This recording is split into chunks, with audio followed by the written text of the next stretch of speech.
Hello, I'm Dr. Rick Weisbarth, Chair of the Contact Lens Institute's Communication Committee, and I'd like to welcome you to the See Tomorrow webinar brought to you by the Contact Lens Institute. It's been a challenging 18 months for all of us as well as our patients. So tonight we're going to discuss how your patients' psyches have changed and talk about ways that your practice can change to meet these unmet patient needs. But before we begin, I'd like to tell you a little bit about the Contact Lens Institute. The Contact Lens Institute is a trade association of research-oriented contact lens manufacturers focused on the safe and effective use of contact lenses and lens care products. The Contact Lens Institute, or CLI, engages in activities that promote industry welfare as well as the safe growth of contact lenses and lens care products. Our members include Alcon, Bausch & Lomb, Cooper Vision, and Johnson & Johnson Vision. The See Tomorrow initiative is a new initiative from the Contact Lens Institute that's going to feature both a professional as well as a consumer component. It's focused on looking at intriguing insights about how our patients' mindsets have changed surrounding vision, healthcare, and their lives in general over the course of the pandemic, and subsequently the opportunities that present for us as members of the eye care community. We're going to emphasize the importance of good vision and how contact lenses are an outstanding option as patients pursue a post-endemic life where they can look at new hopes and dreams. We're going to share with you some new current research that's been commissioned by CLI that has interviewed over 1,000 patients. And the consumer component will begin in August, and it'll feature a sweepstakes as well as social and national media, which will run from the middle of August for a 6-week period of time.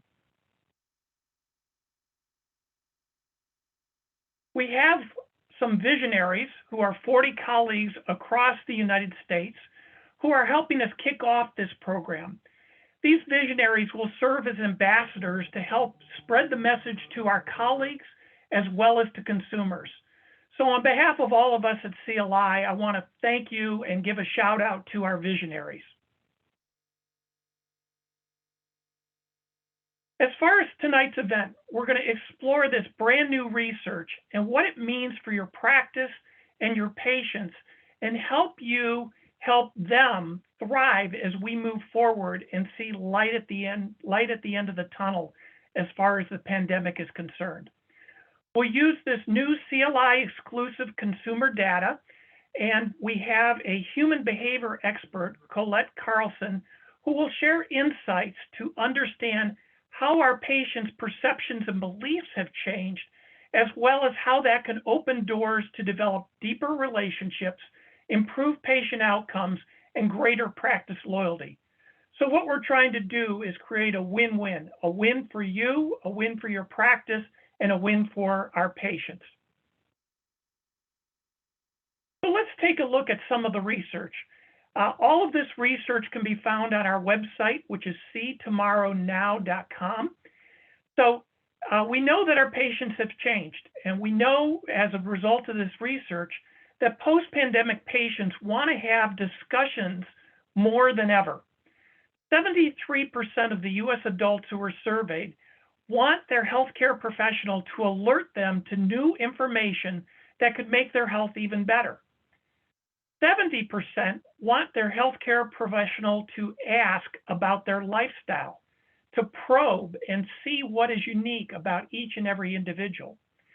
And 7 out of 10 every U.S. adults want their healthcare professional to tell them about products that improve their quality of life. The person sitting in our chairs for an exam is not the same as the individual sitting there 18 months ago. What does that mean for us as practitioners in the eye care community? Well, when half of U.S. residents say that they have seen a change in their health as a result of the pandemic, nearly 1 out of every 6 report significant changes in their health, and these could be both good or bad changes. And people's lives have changed and they want to talk about it. Nearly 50% of all people want their healthcare professional to ask them specifically about what has changed in their life as a result of the pandemic. So that's just one way that we as eye care professionals can better meet the needs of our patients. The pandemic has also changed our patients' beliefs and behaviors. Approximately 1/3 of the US residents surveyed trust their eye care professionals more now than before the pandemic. And if we specifically look at the 18 to 34-year-olds, that rises to 42%. 32% of people trust online sources more than before the pandemic. So the take-home point here is that we need to make sure that we're engaging patients in person and digitally to convert the trust that they have into action, action that will result in better patient outcomes and better practice outcomes. Health is on everybody's mind as a result of the pandemic. But once again, how does this specifically apply to us in the eye care industry? Well, 1/4 of the population are thinking more about eye health compared to pre-pandemic. But 63% of the adults who responded who require vision correction say that their eye doctor has not discussed contact lenses with them, or they're not sure or can't remember if their eye care practitioner has talked to them about contact lenses. More than half of the people requiring vision correction say that they don't know much about contact lenses. But that lack of knowledge does not necessarily indicate a lack of interest. 30% of prescription glasses wearers want to hear about new types of contact lenses that may be right for them. And 76% of contact lens wearers want to hear about new contact lens options. So as an eye care practitioner, we have an opportunity to talk about the advances in contact lenses as well as other vision correction options. Coming out of the pandemic, spending habits are also changing. And once again, if we look at the survey results, 1/3 of US adults will spend more money on things that improve their future. People are really looking at that other end of the tunnel and really looking at what their hopes and dreams are all about. If we specifically look at the 18 to 34-year-olds surveyed, 42% want to spend more money on things that improve that future. 45% want to spend more money on things that improve their health. And nearly 50% of contact lens wearers want to spend their money on things that improve their future. So all of this boils down to the need to better connect and better communicate with our patients about good eye health, about good vision, and about the different options that are available as a result of technology.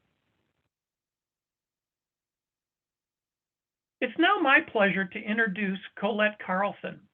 Colette is the founder of Speak Your Truth Incorporated. She's a human behavior expert and a well sought after keynote speaker who inspires individuals to connect and communicate in real and relevant ways. She has a master's degree in human behavior and over 20 years of experience helping people change behaviors that impact their success. Colette understands the psychology, the mindset, and the skills that are required to thrive in an ever-changing environment.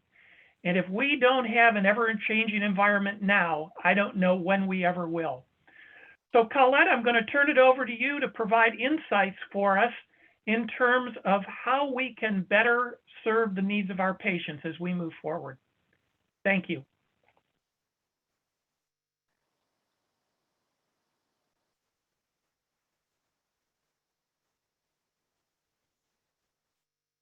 Thank you, Rick. And I very much appreciate all of the incredible eye-opening research that you shared with all of us. And thank you also for those listening to the call tonight. I'll tell you, a lot of that information surprised me, but what did not surprise me was the research that showed that the individuals that are sitting in your chairs today are very different than the same ones who were there 18 months ago. Because what I have found out in the past year, interviewing my own clients and doing research, is that truly everyone has changed because everything changed. And just like change, no matter when it happens, there's some benefits and there's some challenges. I mean, I think one of the things that benefited some people is they got to slow down a bit and really spend that time and reconnect with their family, whether they wanted to or not. And then there were so many challenges that happened. In fact, way too many to name with our time together.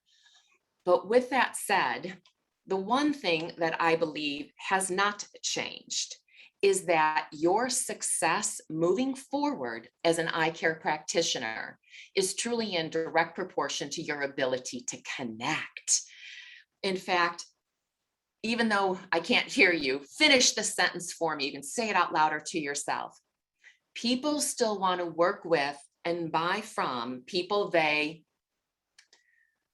if you're like most individuals, the words know, like, and trust are what immediately comes to mind. I mean, people do, they want to work with and for people they know, like, and trust. So what that means is that your people skills are no longer a nice thing to have. They truly have become your greatest competitive advantage in today's world. And I don't really care if you call them soft skills, emotional intelligence. It really doesn't matter what we label it. But if we are not able to pay attention to the person that is across from us and truly listen and serve them, then eventually we're all going to be out of the game. Because when you think about it, you want to get that buy-in from people. You want to be able to influence them to have effective vision care. And yet, if you can't connect, people aren't going to believe that you really have their best interest at heart. Because that's what connection is. It's personal, it's emotional.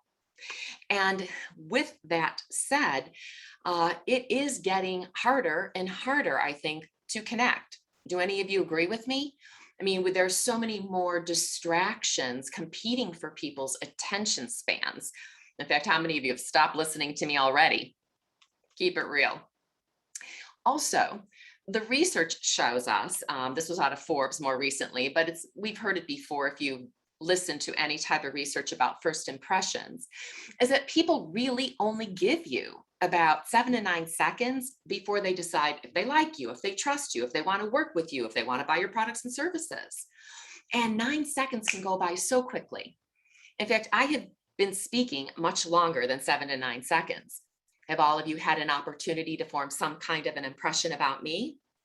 I don't want to hear it. No, I'm just kidding there. But to show you how absolutely fast 9 seconds goes by, so keep it in perspective, I'm going to put up a word puzzle in just a moment, and I'm going to give you 7 to 9 seconds to figure out what it is. Here we go.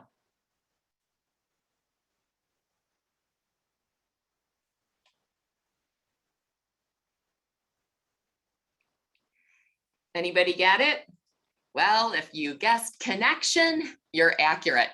I'm sure some of you are thinking, oh man, I was seeing nicotine or incontinence, right? We all come with our own ideas to the table. But it is about connection, because I think if anything we have learned in the past year is that the costs are high, both personally and professionally, when we're not living in connection. And given the volume in our world today of social isolation, I mean, the research is off the charts on loneliness, and yet on the flip side, the research shows that people are just dying to get back out there and reconnect and re-engage and live their lives. And that's where you come in, because we can no longer just sit back and do what we've always done, because everyone is getting in the connection game. Everyone understands the need to really serve their clients and customers and patients. In fact, just a couple of weeks ago, I took my car to get oil and lubed. And when I went to go pick up the car, I happened to notice sitting next to me on the car seat was a little box of candy from Moonlight Motors, where I took my car.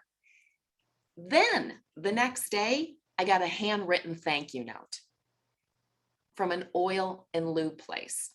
So my point is that connection is vital if you want people to keep coming to you for their eye care and vision needs. And so that's why today or tonight, I'm going to talk about 3 ways that I really believe you can have a greater impact on your patients. And it begins with always asking yourself the second someone passes through the door, how can I best connect with this individual? And ideally, your staff will do the same. And so the first strategy that I'd like to bring to mind is what I call leading with warmth. Now, let me give you an example of what leading with warmth looks like. So I have a neighbor, Tim, and Tim had meningitis as a child, which meant that at 18 years old, he started wearing a hearing device. So Tim's now in his 60s and his audiologist retired. And so he had to find a new one on Yelp. Tim is now sitting in the office waiting to be called for his appointment, which was to be at 10:15 a.m. Now, what you need to know about Tim, and all of us neighbors constantly joke, is that if Tim even has an extra 5 minutes in his day, he's doing laps in his pool, he's on his bike riding somewhere. It's very challenging for him to sit still, and he's highly impatient. So all of a sudden, it's 10:20, it's 10:25, it's now 10:30. And right about 10:35, Tim is seriously thinking about getting up and walking out of the office. Well, about that moment, the door to the back room opened, and Tim said he looked up and, of course, expected some member of the staff to say, "Come on back." But that's not what happened. It was the actual audiologist who walked out, walked up to Tim, looked him in the eye with a genuine smile and said, "You must be Tim Shuda. You had a 10:15 appointment. And I just want you to know that I am genuinely sorry for my tardiness." As an audiologist, one of my concerns is that my patients feel that they have enough time and don't feel hurried or rushed to make a decision and learn more about their options. And sometimes what that means is that I run over and inconvenience someone like yourself. And for that, I am genuinely sorry. Would you like to come back now? So I said to Tim, "All right, so what'd you think of him?" And Tim said, and I quote, "I didn't want to like the guy, but I did. I just liked him." In fact, Tim went on to say, "Yeah, what was one of the greatest things about him is I never felt hurried or rushed to learn my options." I thought it was interesting that Tim used the exact same words that the audiologist had used with him. So that's a very clear example of leading with warmth. Because as I said earlier, it's our goal as eye care practitioners to be able to influence individuals in our chairs, our patients, because we want them to have great vision and health care. Well, if we're going to influence someone, that means we have to be able to get their buy-in. What I found very interesting is Amy Cuddy did some research a few years back. She has been studying the science of first impression for decades, and it was published in Harvard Business Review magazine. And what she found is that when we first meet someone, we literally run 2 questions through our head if we're going to be willing to be influenced. Do I respect this person? And are they competent? Sorry, I had a little brainwave there. Do I respect this person, and are they competent? So with that said, what was so interesting is, let me go back. Do I trust this person? Do I respect this person? Thank you for allowing me that hiccup. When we respect someone, that stems from our level of competence with that individual. Do we believe that they have the smarts, the skill set, the competence to know what they're doing? The respect piece actually stems from warmth. How does this person come across to me? Do I trust that they don't have an ulterior motive? And what I found so interesting about the research is that if we lead with our competence, our strengths and our smarts, then we actually run a disconnect having that individual trust us. So what that means is, again, we have to lead with our warmth, because it's the warmth that creates the trust. And it's the trust that builds those relationships that allow you to drive your revenue and results. So the key again is to lead with warmth. And so given the fact that patients, more than half of them are saying, hey, ask me how I survived the pandemic. What that means is you really need to bond before business. Take that time to say, hey, how were you personally impacted by the pandemic? And then listen. Give them and hold that space for them to share. They're asking you that they want this, and yet this will also give you the opportunity to learn more about them so that you can guide and provide a better solution when the time comes. So again, how has your vision changed in the last year? Did you find yourself, as you're listening, did you find yourself wearing your glasses more or less, or your contact lenses more or less as a result? So again, lead with warmth through that genuine kindness that we all know to be true, the smile, the eye contact, the graciousness of everybody on your team. And then ask that question to start the connection. That's leading with warmth. The second thing that I'm going to encourage you to do is to awaken your awareness. Now, the reason we're starting with awakening your awareness is it is the foundation upon really which everything else is built. And when you think about awareness, I know you have self-awareness. I mean, probably many of you have even taken a Myers-Briggs indicator or a DISC profile at some time in your life, a strengths finder to learn about yourself, or you had a first marriage. Great way to learn about yourself. But either way, I'm a firm believer that no matter how much we know about ourselves, we all still have behavioral blind spots and biases. And these are just behaviors that get in the way of us really showing up as our best self. And if you're thinking to yourself, oh yeah, I know some of these people that have blind spots. Well, I'm here to say, let's look at the research and see if it might not just be us as well. In fact, if I were to ask you, how many people do you think identify as having high self-awareness? What do you think the answer is? Are you ready? Here we go. 95%. 95% of individuals believe they have strong self-awareness. Okay, that only leaves 5% thinking that they don't. Well, let's look at the reality of the survey.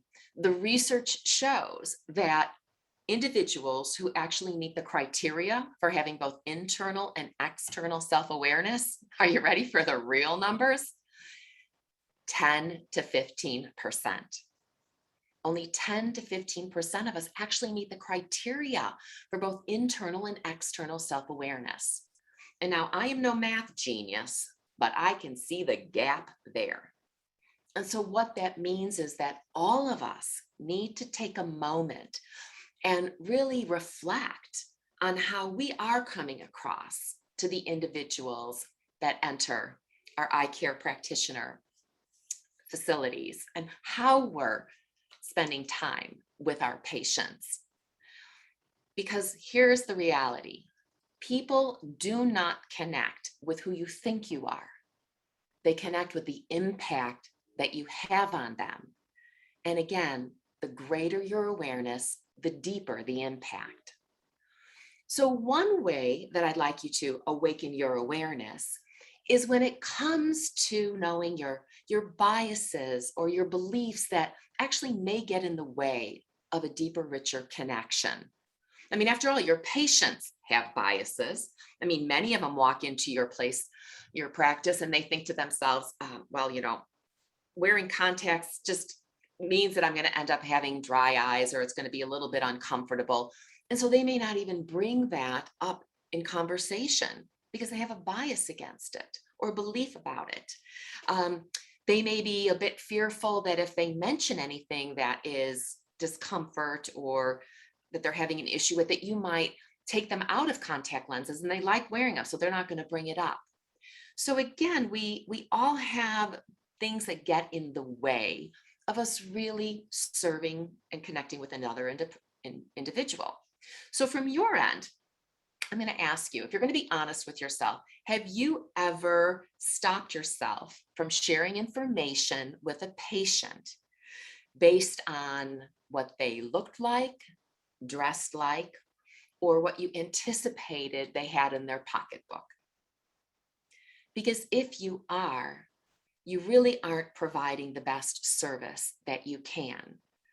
I think all of us, if we've been in any form of dealing with patients for a long time, have been pleasantly surprised to find out that our biases are inaccurate oftentimes as to what people choose and want to get involved with. In fact, again, I was riding along and working with an audiologist a while back, and this audiologist shared with me that up until a certain patient walked in his door, he only ever offered other patients hearing devices that were in their skin tone colors and shades. He wouldn't show the plethora of options that were available because he made the assumption that it was always something people did not want others to see. Now, although that may be true for many, it wasn't until a young man who was a big UCLA fan walked in and asked if he had a bright yellow and a bright blue hearing device that he could purchase, that this audiologist moving forward now shares all colors with his patients. So again, what bias might you have that is getting in the way of you fully serving and offering your patients everything that they need and want to know? I mean, when you consider that 63% of those patients, as Rick shared, their practitioner hasn't even mentioned contact lens to them. So are you biased about who would wear them or who would not? Something to think about.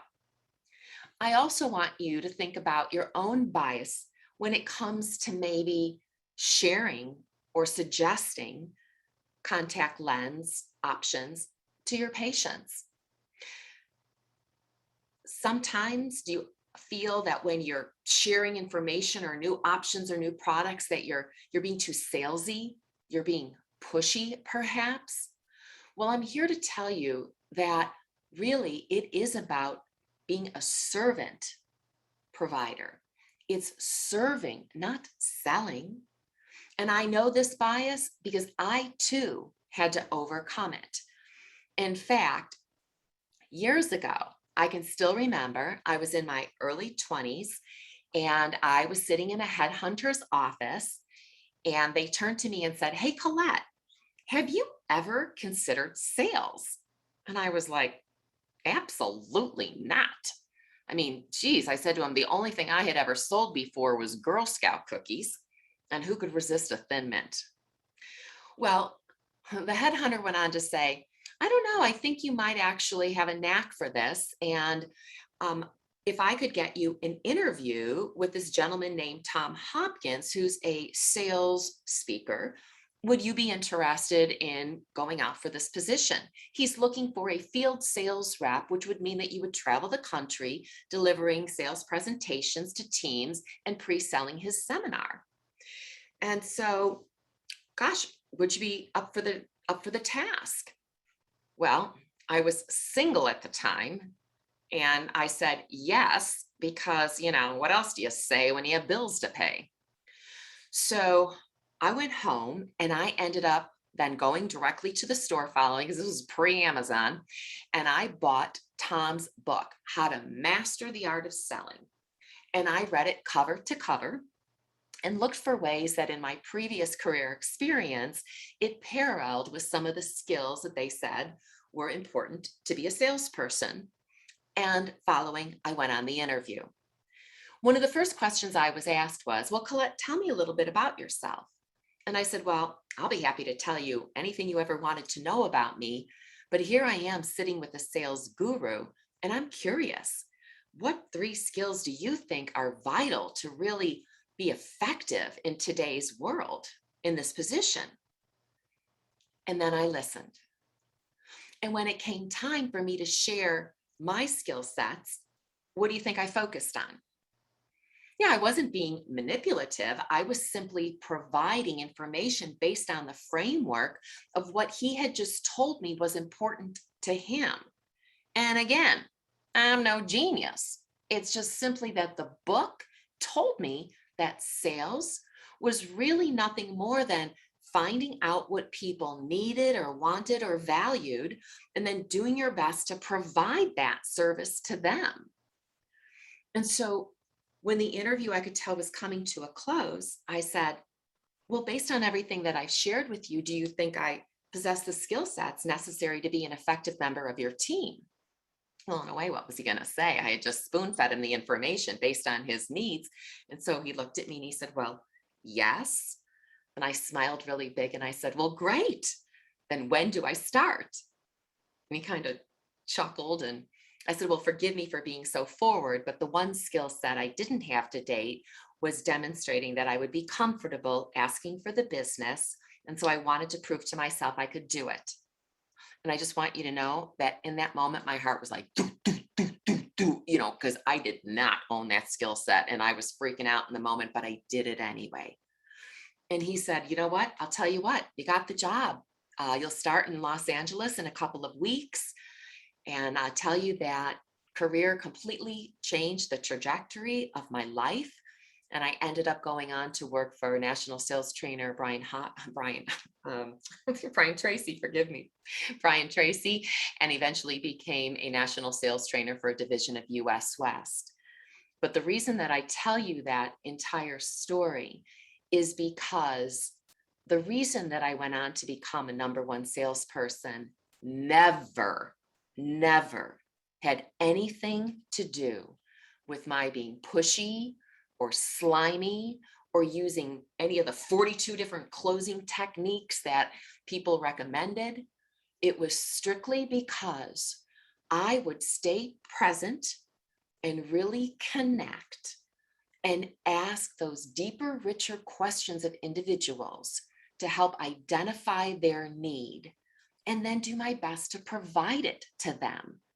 I called it sincere selling. To me, it's being a servant seller, genuinely trying to help people get what they need to succeed.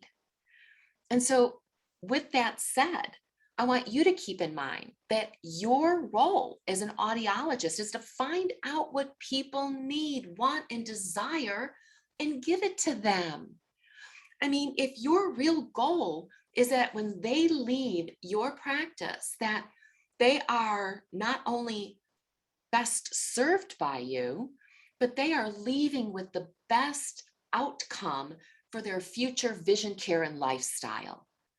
And to make that happen means that you must, get your ass together. That's what I call it, getting your ass together. Looking at those powerful, rich questions that can make a difference. And I know for some people, those questions are a little bit more awkward to get into, right? You need to do it. You know how important it is. We've heard the research. Your patients are saying, please, I want to know more about opportunities that are going to help me with having a better lifestyle, perhaps with contact lenses. Please share with me opportunities and options I may not know about. So with that said, again, questions allow you to find and identify those, and you will not be able to help anyone if you don't find out their needs. And I want you to know that some of you are rock stars at this already, but I just had my own vision appointment about 3 weeks ago. And my eye care practitioner was kind and polite. And when I walked in, say, it's so good to see you again, with a warm, genuine smile. But the next thing I know, I was in the chair going through the procedures, and it was back to, one or two, which worked better? How are your contacts still fitting? Okay, great. There was never a moment that she asked me what things had changed, if I had any kind of dryness in my eyes, if what I was doing with my daily disposables was still the best solution for me. I mean, heck, I've been at parties where I was having a conversation once with someone because I had to do this with my eye. I said, "Oh, hang on, it's my contact." And she just said, "Oh, I can't wear contacts. I have astigmatism, or a stigma in my eye," as some of you might be told by your patients. And I said, "Well, I have astigmatism. I've got lemon eyes here and I can wear contact lenses." I'm like, "Haven't you ever discussed that with your eye care practitioner?" No. So again, these are missed opportunities to serve. So what's another way to get into the conversation? Well, I would like to hear, about, let me refrain. I would like to hear what brought you in today, learn more about what's important to you and your concerns, and answer and follow up with any questions you might have. Right? Again, just a simple question. It's about showing concern for their concern. You might say, "Hey, just so I don't sound repetitive, what do you already know about contact lenses?" You see, that's a very graceful way to get into a conversation so that you are finding out what they do and don't know, which allows you to have clarity to help you learn to ask those more effective questions. You might even say, "Hey, based on this research that I just heard at seetomorrownow.com, 7 out of 10 individuals really want their healthcare practitioners to share with them, products that improve their lifestyle and health. Are you one of the 7?" I mean, there's so many different ways that you can get into the conversation. Uh, you might even say, "Hey, when it comes to vision care, everyone has unique needs, and I would really like to hear what's important to you. May I ask you a few questions?" And then get into it. So, what are some ways that you can be more effective in that moment and take the time to really come up with some questions that not only will benefit your patient, but benefit you as an eye care practitioner and your practice in the long run? So again, it's all about the ask. And with that said, if you're going to ask, please make the time to listen. In fact, I really believe that connection, it begins with a follow-up question. So when someone shares with you one of their concerns, maybe with their dry eyes or another situation, rather than just jump into a solution, you want to make them feel heard and seen and valued and validated. And so say, "Wow, so again, dry eyes are really seeming to be a problem of late, huh? Tell me more." You can almost encourage them to share additional information. Or if you want to be empathetic, please stay away from using the phraseology, "Oh, I know how you feel." Well, because when you do that, you may intend to be empathetic, but what you've really done is just hijack the conversation and made it about you. A better way to say that is, "Wow, I can't even imagine all that you're feeling with that, or all that you're dealing with, or how frustrating that must be. Again, tell me more. I'm interested in learning." If you can hold space for individuals and really be present in those moments, it will actually not only build that loyalty that people are looking for, but it ups your connection quotient. And so get your ask together. And I always like to close out my conversation with individuals by telling a story about my father.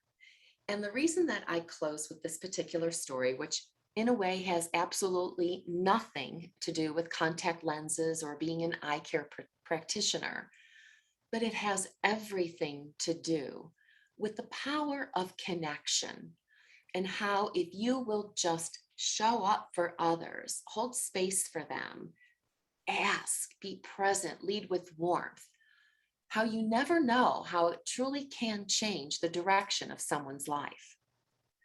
So with that said, my father was a prisoner of war in World War II. He got captured in the Battle of the Bulge over in Germany.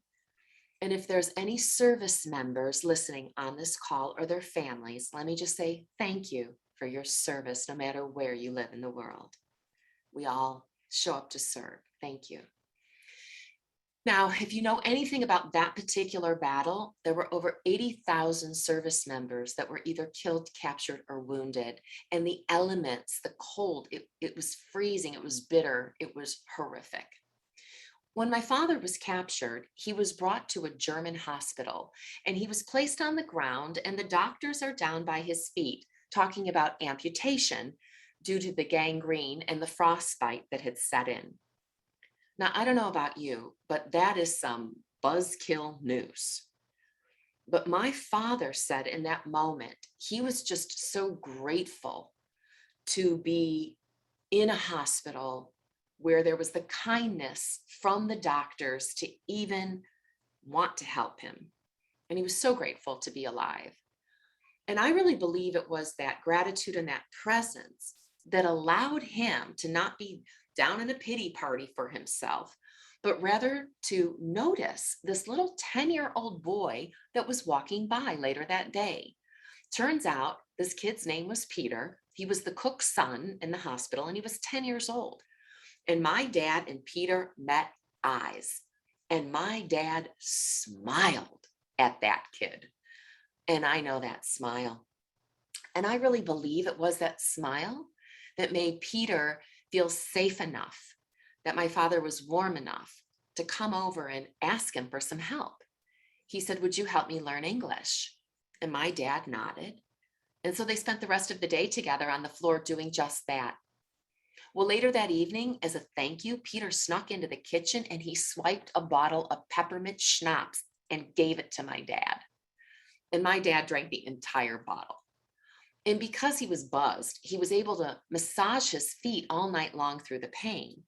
And because alcohol is also a blood thinner, when the doctors showed up the next day, there was just enough circulation to postpone surgery, which is a pretty cool thing because my dad ended up keeping his feet, and he went on to play professional football for the Detroit Lions and the Philadelphia Eagles. But more importantly, he danced with my mom at their wedding and me at mine, and was one of the first men to pick up my own two little girls when they were small. And although he is not cutting the rug anymore, he is still able to give me a huge hug when I walk in the room at 95 and a half years old. You know, they say that we live in a crazy world, and it is. It is crazy beautiful if we will just stop and truly connect with one another. Once again, I am Colette Carlson. I thank you for your time and your energy tonight. I also want you to know that I am privileged and honored to play a part in helping you see tomorrow more effectively, to connect and serve your patients. Rick, back to you. Thank you so much, Colette. What a wonderful presentation and information that will benefit all of us in the eye care community and allow us to better serve our patients. We do have time for some questions and answers, and a number of our colleagues have written in with positive comments about your presentation, and thank you for that. And we're glad that our audience is enjoying tonight's presentation. One of the first questions that we have is, what's likely to happen as we come out of the pandemic? Will patients' psyches change again and revert back to what they were pre-pandemic? Or will some of this actually stick in terms of how our patients are looking at healthcare, how they're trusting us, and how they're looking for better communication? Is that going to stick? I believe that it will stick. I mean, obviously not with everyone, but the majority. Everyone that I've been connecting with and interviewing in the past year has had a true imprint based on the pandemic. There are things that they view differently, do differently, things they never want to do again. So I think, it's going to take many years before people go back to maybe looking at life as they did pre-pandemic. People are much more careful about who they invest their time and energy with. As you mentioned in your research, they are much more willing to listen to healthcare practitioners. They trust them more. They trust the online information more. And I think that we have recognized that we need to stop and be present with one another. In fact, most of the individuals that I'm connecting with, their biggest concern is falling back into old habits because they know that it really didn't serve them best prior. And they like holding space for one another. So I think that their psyches are going to be changed forever. Great. Thank you, Colette. Another question that's come up is relative to lifestyles. We've talked about patient lifestyles, but not all people are open to talking about their lifestyles. So, how do you tell or how do you start that conversation to make sure that that's somewhere that the patient wants to go? You bet.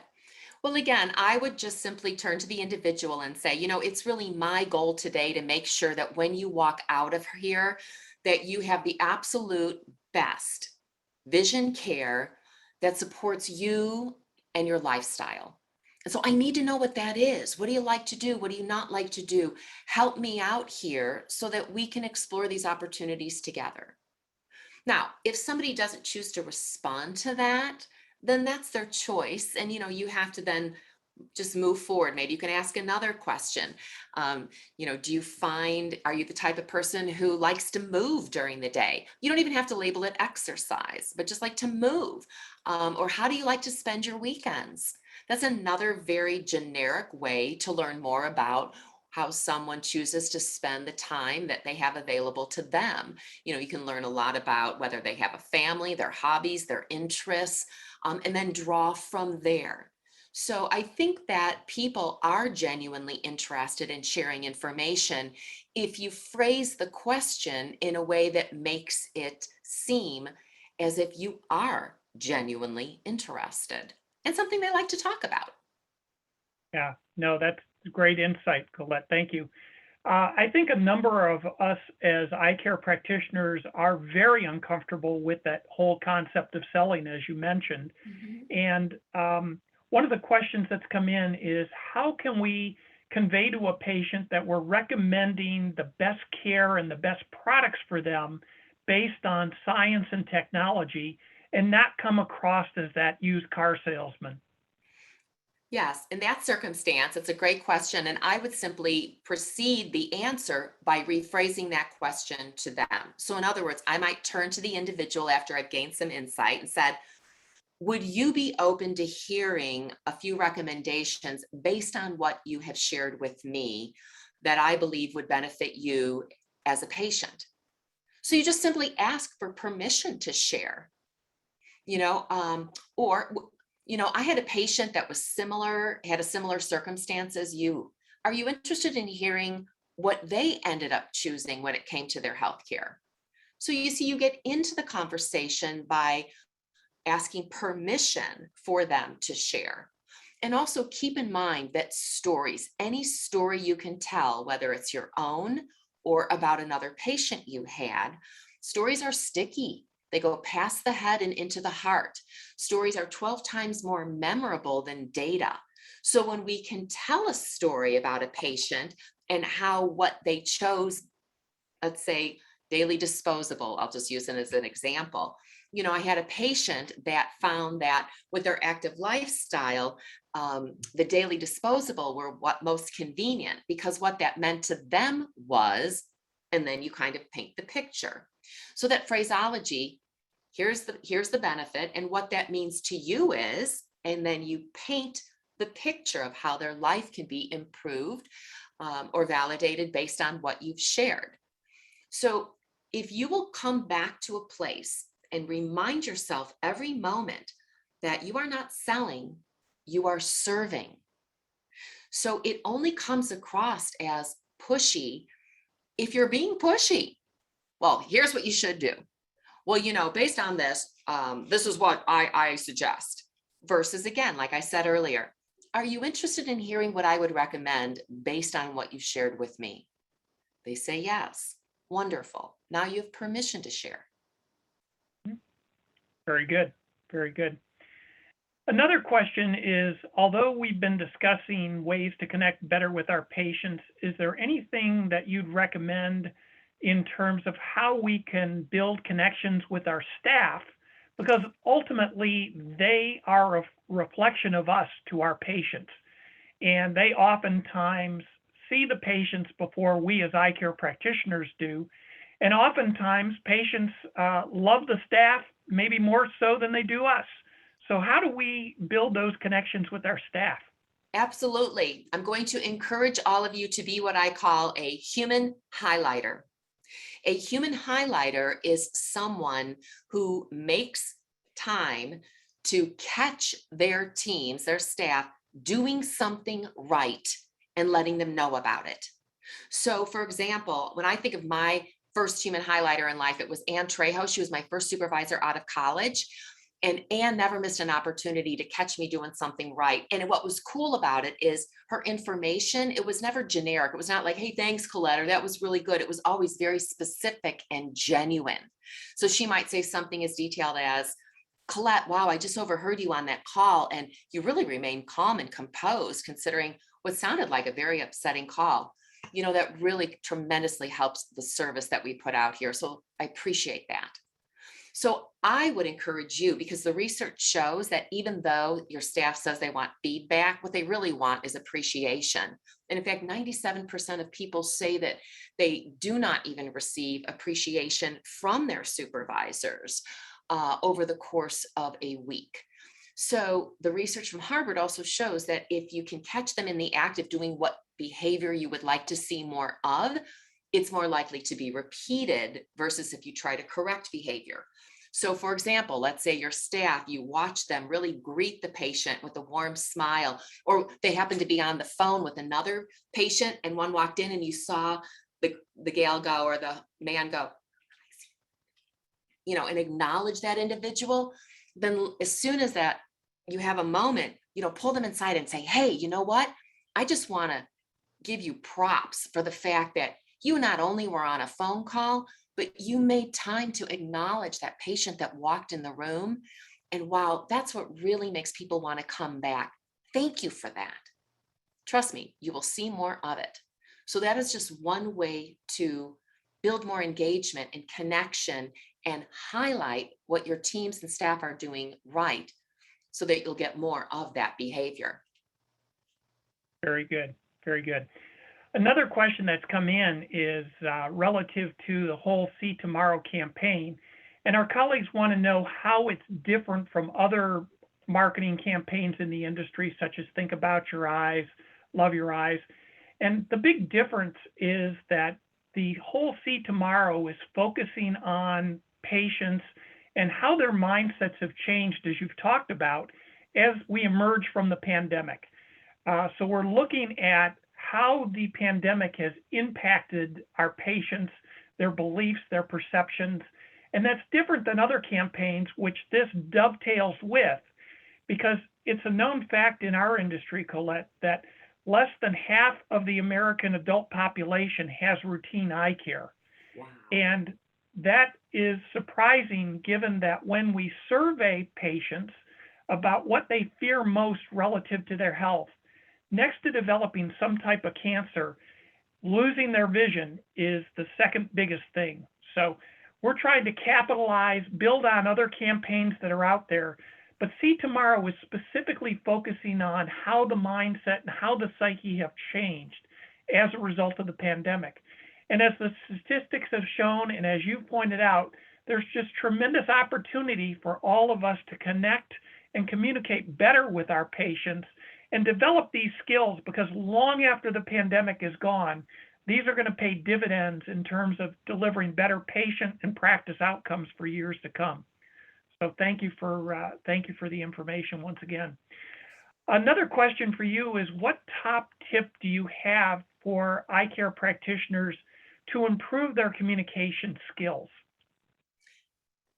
Please, just when we come in the office, take time, just take time to make us feel heard and seen and validated beyond just, how are you doing?